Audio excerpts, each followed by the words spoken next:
ಹರಿ ಓಂ. ನಮಸ್ಕಾರ ಸ್ನೇಹಿತರೆ. ನಾನು ಕಾಶ್ಮೀರಲ್ಲಾದಂತಹ ಒಂದು ಘಟನೆ ವಿಚಾರವಾಗಿ ಒಬ್ಬ ವ್ಯಕ್ತಿಗೆ ಅಭಿನಂದನೆಗಳನ್ನು ಸಲ್ಲಿಸಕ್ಕೆ ಹೊರಟಿದ್ದೀನಿ. ನಾನು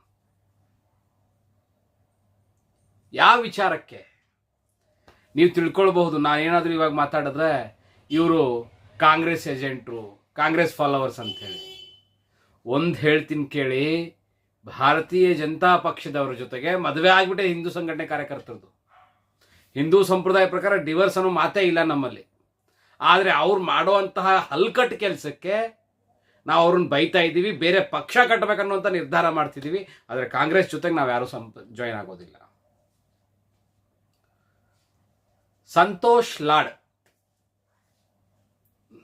ಇವರು ಕಾಶ್ಮೀರಕ್ಕೆ ಹೋಗಿ ನಮ್ಮ ಎಲ್ಲ ಹಿಂದೂ ಸಹೋದರ ಸಹೋದರಿಯರನ್ನು, ಕರ್ನಾಟಕದವರನ್ನು ಸ್ವತಃ ಹೋಗಿ ಎಲ್ಲರ ಜೊತೆ ಫೋನ್ ಕಾಂಟ್ಯಾಕ್ಟಲ್ಲಿ ಡಿಸ್ಕಷನ್ ಮಾಡಿ ಮಾತಾಡಿಕೊಂಡು ಕರ್ಕೊಂಡು ಬರುವಂತಹ ಒಂದು ವಿಚಾರ ಏನಿದೆ ಅಲ್ವಾ, ಅದನ್ನು ಸಂತೋಷ್ ಲಾಡ್ ಅವ್ರು ಮಾಡ್ತಾ ಇದ್ದಾರೆ.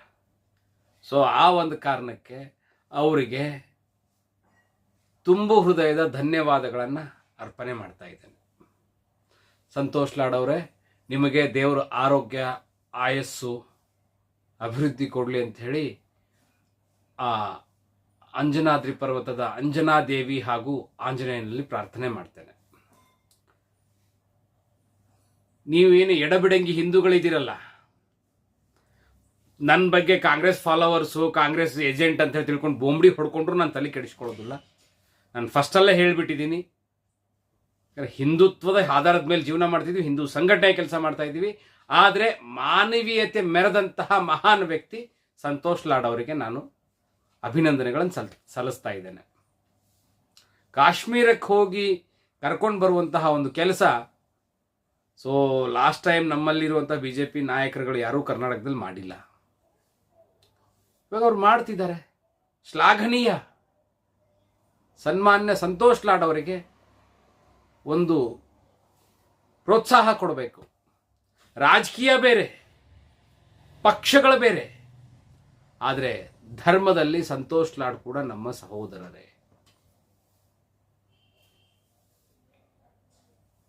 ಅವರು ಕೂಡ ಒಬ್ಬ ಹಿಂದೂ ಆಗಿದ್ದಾರೆ, ಹಿಂದುತ್ವದ ಕೆಲಸ ಮಾಡ್ತಾ ಇದ್ದಾರೆ. ಅವರಿಗೆ ನಾನು ಮನಸ್ಫೂರ್ತಿಯಾಗಿ ಧನ್ಯವಾದಗಳನ್ನು ಅರ್ಪಣೆ ಮಾಡ್ತೇನೆ. ಜೈ ಶ್ರೀರಾಮ್, ಜೈ ಹಿಂದೂ ರಾಷ್ಟ್ರ ಬಂಧುಗಳೇ.